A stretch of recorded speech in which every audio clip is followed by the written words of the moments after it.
ಹರೇ ಕೃಷ್ಣ. ಎಲ್ಲ ಕೇಳುಗರಿಗೂ ಶ್ರೀಮದ್ ಭಾಗವತದ ಅಧ್ಯಯನಕ್ಕೆ ಸ್ವಾಗತ. ಭಕ್ತಶ್ರೇಷ್ಠನಾದ ಪ್ರಹ್ಲಾದನು ಭಗವಾನ್ ನರಸಿಂಹದೇವನನ್ನು ಕುರಿತಾಗಿ ಮಾಡಿದ ಪ್ರಾರ್ಥನೆಯನ್ನು ನಾವು ತಿಳಿದುಕೊಳ್ಳುತ್ತಿದ್ದೇವೆ.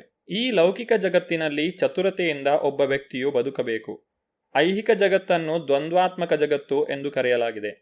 ಏಕೆಂದರೆ ಇಲ್ಲಿ ಮನುಷ್ಯನು ಕೆಲವು ವೇಳೆ ಪಾಪ ಕಾರ್ಯಗಳನ್ನು ಕೆಲವು ವೇಳೆ ಪುಣ್ಯ ಕಾರ್ಯಗಳನ್ನು ಮಾಡಬೇಕಾಗುತ್ತದೆ. ಒಬ್ಬನಿಗೆ ಪಾಪ ಕಾರ್ಯ ಮಾಡಲು ಇಚ್ಛೆ ಇಲ್ಲದಿದ್ದರೂ ಈ ಪ್ರಪಂಚದಲ್ಲಿ ಅವನಿಗೆ ಸದಾ ವಿಪತ್ತು ಇದ್ದೇ ಇರುತ್ತದೆ. ಹೀಗಾಗಿ ಭಕ್ತಿ ಸೇವೆಯಲ್ಲಿ ಇರುವಾಗಲೂ ಭಕ್ತನಿಗೆ ಅನೇಕ ಶತ್ರುಗಳಾಗುತ್ತಾರೆ. ಪ್ರಹ್ಲಾದ ಮಹಾರಾಜನಿಗೆ ಈ ಅನುಭವವಾಯಿತು. ಅವನ ತಂದೆಯೇ ಅವನ ಶತ್ರುವಾದ. ಜೀವನದ ನೋವು ತನಗೆ ತಟ್ಟದ ರೀತಿಯಲ್ಲಿ ಸದಾ ಪರಮಪ್ರಭುವಿನ ಚಿಂತನೆಯಲ್ಲಿರುವ ಕೌಶಲ್ಯವನ್ನು ಭಕ್ತನಾದವನು ಕಲಿಯಬೇಕು. ಪಾಪ ಪುಣ್ಯಗಳನ್ನು ಕೌಶಲದಿಂದ ನಿರ್ವಹಿಸುವುದು ಹೀಗೆ. ಪ್ರಹ್ಲಾದ ಮಹಾರಾಜನಂತಹ ಭಾಗವತೋತ್ತಮನು ಜೀವನ್ಮುಕ್ತನು. ಅವನು ಭೌತದೇಹವುಳ್ಳ ಜನ್ಮದಲ್ಲೇ ಮುಕ್ತನಾದವನು. ಭಗವಾನ್ ನರಸಿಂಹದೇವನು ಪ್ರಹ್ಲಾದನಲ್ಲಿ ಈ ರೀತಿಯಾಗಿ ಹೇಳುತ್ತಾನೆ: ಯಾರು ನಿನ್ನ ಮಹಿಮಾತಿಶಯಗಳನ್ನು ನನ್ನ ಲೀಲೆಗಳನ್ನು ಸದಾ ಸ್ಮರಿಸುತ್ತಾರೋ, ನೀನು ಹೇಳಿದ ಸ್ತೋತ್ರಗಳನ್ನು ಪಠಿಸುತ್ತಾರೋ, ಅವರು ಕಾಲಕ್ರಮದಲ್ಲಿ ಕರ್ಮಬಂಧನದಿಂದ ಮುಕ್ತರಾಗುತ್ತಾರೆ. ಯಾರು ಪ್ರಹ್ಲಾದ ಮಹಾರಾಜನ ಚರಿತ್ರೆಯನ್ನು ಶ್ರವಣ ಮಾಡಿ ಕೀರ್ತಿಸುತ್ತಾರೋ ಮತ್ತು ಪ್ರಹ್ಲಾದನ ಚರಿತ್ರೆಯೊಂದಿಗೆ ನರಸಿಂಹದೇವನ ಚರಿತ್ರೆಯನ್ನು ಯಾರು ಕೀರ್ತಿಸುತ್ತಾರೋ ಅವರು ಕಾಲಕ್ರಮದಲ್ಲಿ ಸಕಲ ಕರ್ಮ ಬಂಧನದಿಂದ ಮುಕ್ತರಾಗುತ್ತಾರೆ. ಭಗವದ್ಗೀತೆಯಲ್ಲಿ ತಿಳಿಸಿರುವಂತೆ ಯಂಹಿನ ವ್ಯಥಯಂತೇತೆ ಪುರುಷಂ ಪುರುಷರ್ಷಭ ಸಮದುಖ ಸುಖಂ ಧೀರಂ ಸ ಅಮೃತತ್ವಾಯ ಕಲ್ಪತೆ. ಹೇ ಪುರುಷಶ್ರೇಷ್ಠನಾದ ಅರ್ಜುನನೇ, ಸುಖ ದುಃಖಗಳಿಂದ ವಿಚಲಿತನಾಗದೆ ಎರಡರಲ್ಲೂ ಸಮಚಿತ್ತದಿಂದ ಸ್ಥಿರವಾಗಿರುವವನು ಖಂಡಿತವಾಗಿಯೂ ಮೋಕ್ಷಕ್ಕೆ ಅರ್ಹನಾಗಿದ್ದಾನೆ. ದುಃಖೇಶು ಅನುದ್ವಿಗ್ನಮನ ಸುಖೇಶು ವಿಗತ ಸ್ಪೃಹ ವೀತರಾಗ ಭಯಕ್ರೋಧ ಸ್ಥಿತಧೀರ್ ಮುನಿರುಚ್ಯತೆ. ಯಾರು ತಾಪತ್ರಯಗಳಿಂದ ವಿಚಲಿತರಾಗುವುದಿಲ್ಲವೋ, ಸುಖ ಬಂದಾಗ ಉಬ್ಬುವುದಿಲ್ಲವೋ, ಯಾರಿಗೆ ಮೋಹ ಭಯ ಕ್ರೋಧಗಳು ಇರುವುದಿಲ್ಲವೋ ಅವರನ್ನು ಸ್ಥಿತಪ್ರಜ್ಞರೆಂದು ಕರೆಯುತ್ತಾರೆ. ಭಕ್ತನಾದವನು ತೊಂದರೆಗೆ ಸಿಲುಕಿದಾಗ ಅತಿಯಾಗಿ ಕುಗ್ಗದೆ, ಐಹಿಕ ಸುಖ ಸಂಪತ್ತು ಒದಗಿದಾಗ ಅತಿಯಾಗಿ ಹಿಗ್ಗದೆ ಇರಬೇಕು. ಇದು ಐಹಿಕ ಜೀವನವನ್ನು ಕೌಶಲದಿಂದ ನಡೆಸುವ ವಿಧಾನ. ಭಕ್ತನಿಗೆ ಈ ಕೌಶಲ ಕರಗತವಾಗುವುದರಿಂದಲೇ ಅವನನ್ನು ಜೀವನ್ಮುಕ್ತನೆಂದು ಕರೆಯುತ್ತಾರೆ.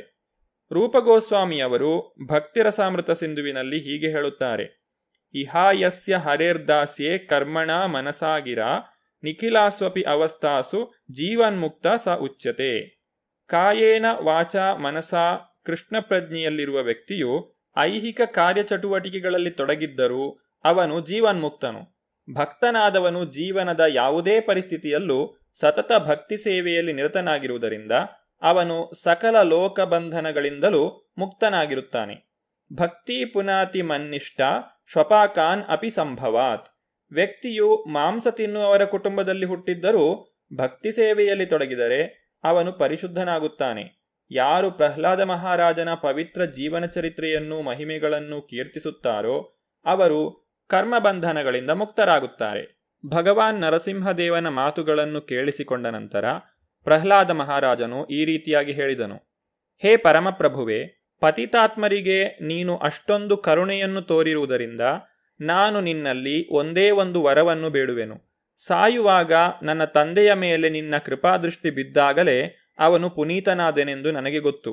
ಆದರೆ ನಿನ್ನ ಶಕ್ತಿ ಪಾರಮ್ಯಗಳ ಬಗ್ಗೆ ಅವನಿಗಿದ್ದ ಅಜ್ಞಾನದಿಂದ ನೀನು ಅವನ ಸಹೋದರನ ಕೊಲೆಗಾರನೆಂದು ತಪ್ಪಾಗಿ ತಿಳಿದು ನಿನ್ನ ಬಗ್ಗೆ ಅವನು ಅನಾವಶ್ಯಕವಾಗಿ ವೈರವನ್ನು ಬೆಳೆಸಿದನು. ಹೀಗೆ ಅವನು ಸಕಲ ಜೀವಿಗಳ ಗುರುವಾದ ನಿನ್ನನ್ನು ನಿಂದನೆ ಮಾಡಿ ನಿನ್ನ ಭಕ್ತನಾದ ನನ್ನ ಮೇಲೂ ಪರಮ ಪಾಪ ಕಾರ್ಯಗಳನ್ನು ಎಸಗಿದನು. ಅವನ ಈ ಪಾಪ ಕಾರ್ಯಗಳನ್ನು ಕ್ಷಮಿಸಬೇಕೆಂದು ಪ್ರಾರ್ಥಿಸುತ್ತೇನೆ. ನರಸಿಂಹದೇವನ ತೊಡೆಯ ಸಂಪರ್ಕ ಉಂಟಾಗಿ ಅವನ ದೃಷ್ಟಿ ಬಿದ್ದೊಡನೆಯೇ ಹಿರಣ್ಯಕಶಿಪುವು ಪಾವನನಾದನು. ಆದರೂ ತನ್ನ ತಂದೆಯು ನಿಷ್ಕಾರಣವಾದ ಭಗವತ್ಕೃಪೆಯಿಂದ ಪಾವನನಾಗಿದ್ದಾನೆಂಬ ವಿಷಯವನ್ನು ಪ್ರಹ್ಲಾದ ಮಹಾರಾಜನು ಭಗವಂತನ ಬಾಯಿಯಿಂದಲೇ ಕೇಳಬಯಸಿದನು. ತನ್ನ ತಂದೆ ಎಷ್ಟೇ ಕಿರುಕುಳ ಕೊಟ್ಟರೂ ವೈಷ್ಣವ ಪುತ್ರನಾದ್ದರಿಂದ ಅವನು ತನ್ನ ತಂದೆಯ ಪ್ರೀತಿವಾತ್ಸಲ್ಯಗಳನ್ನು ಮರೆಯಲಿಲ್ಲ. ಆಗ ಭಗವಾನ್ ನರಸಿಂಹದೇವನು ಈ ರೀತಿಯಾಗಿ ಹೇಳಿದನು: ಶ್ರೀ ಭಗವಾನುವಾಚ ತ್ರಿಸಪ್ತಭಿಃ ಪಿತಾ ಪೂತಃ ಪಿತೃಭಿಃ ಸಾತೇನಘ ಯತ್ಸಾಧೋಸ್ಯ ಕುಲೇ ಜಾತೋ ಭವಾನ್ ವೈ ಕುಲಪಾವನಃ.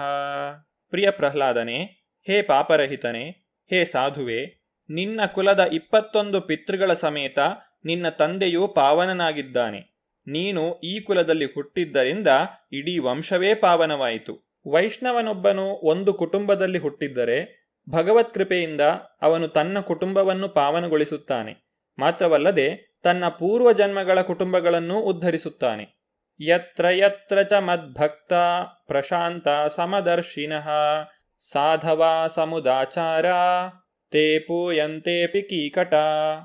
ಎಂದು ಯಾವಾಗ ಎಲ್ಲೆಲ್ಲಿ ಸದಾಚಾರ ಸಂಪನ್ನರು, ಸುಶೀಲರು, ಪ್ರಶಾಂತರು, ಸಮದರ್ಶಿಗಳೂ ಆದ ಭಕ್ತರು ಇರುವರೋ ಆ ಸ್ಥಳವು, ಆ ಕುಲಗಳು ದೂಷಿತವಾಗಿದ್ದರೂ ಸಹ ಪಾವನವಾಗುತ್ತವೆ.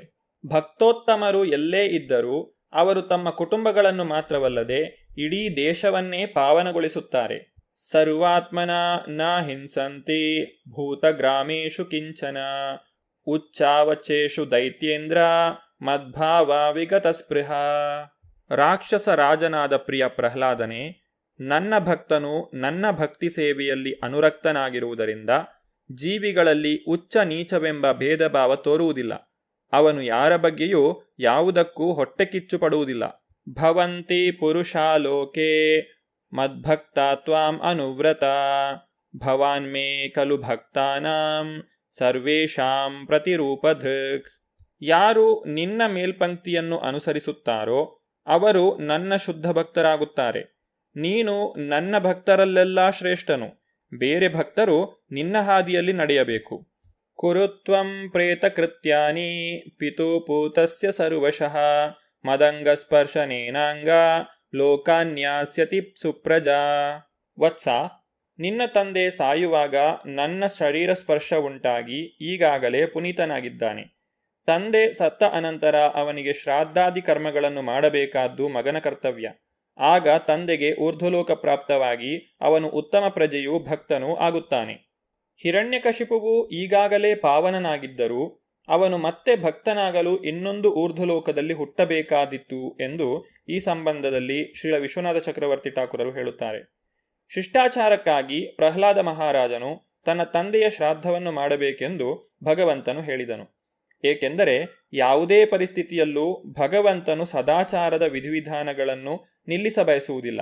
ಮಧ್ವಾಚಾರ್ಯರು ಇದನ್ನೇ ಉಪದೇಶಿಸುತ್ತಾರೆ.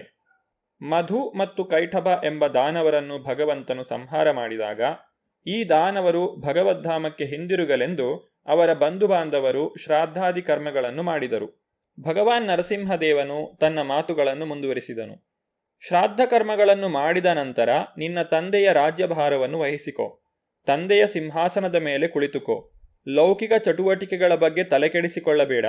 ದಯವಿಟ್ಟು ನಿನ್ನ ಮನಸ್ಸನ್ನು ನನ್ನ ಮೇಲೆಯೇ ನೆಟ್ಟಿರು. ವೈದಿಕ ವಿಧಿವಿಧಾನಗಳನ್ನು ಉಲ್ಲಂಘಿಸದೆ ನಿನ್ನ ಕರ್ತವ್ಯಗಳನ್ನು ನಿರ್ವಹಿಸುತ್ತಿರು. ವ್ಯಕ್ತಿಯು ಭಕ್ತನಾಗಿ ಬಿಟ್ಟರೆ ಅವನು ವೈದಿಕ ವಿಧಿವಿಧಾನಗಳಿಗೆ ಬದ್ಧನಾಗಿರಬೇಕಾಗಿಲ್ಲ. ಮನುಷ್ಯನಾದವನು ಅನೇಕ ಕರ್ತವ್ಯಗಳನ್ನು ಮಾಡಬೇಕು. ಆದರೆ ಅವನು ಭಗವಂತನ ನಿಷ್ಠಾವಂತ ಭಕ್ತನಾದರೆ ಅವನು ಅಂತಹ ಕರ್ತವ್ಯಗಳಿಗೆ ಬದ್ಧನಾಗಿರುವುದಿಲ್ಲ. ಶ್ರೀಮದ್ಭಾಗವತದಲ್ಲಿ ಈ ರೀತಿಯಾಗಿ ಹೇಳಿದೆ: ದೇವರ್ಷಿ ಭೂತಾಪ್ತ ನೃಣಾಂ ಪಿತೃಣಾಂ ನ ಕಿಂಕರೋ ನಾಯಂ ಋಣೀಚರಾಜನ್ ಸರ್ವಾತ್ಮನಾಯ ಶರಣಂ ಶರಣ್ಯಂ ಗತೋ ಮುಕುಂದಂ ಪರಿಹೃತ್ಯ ಕರ್ತಂ.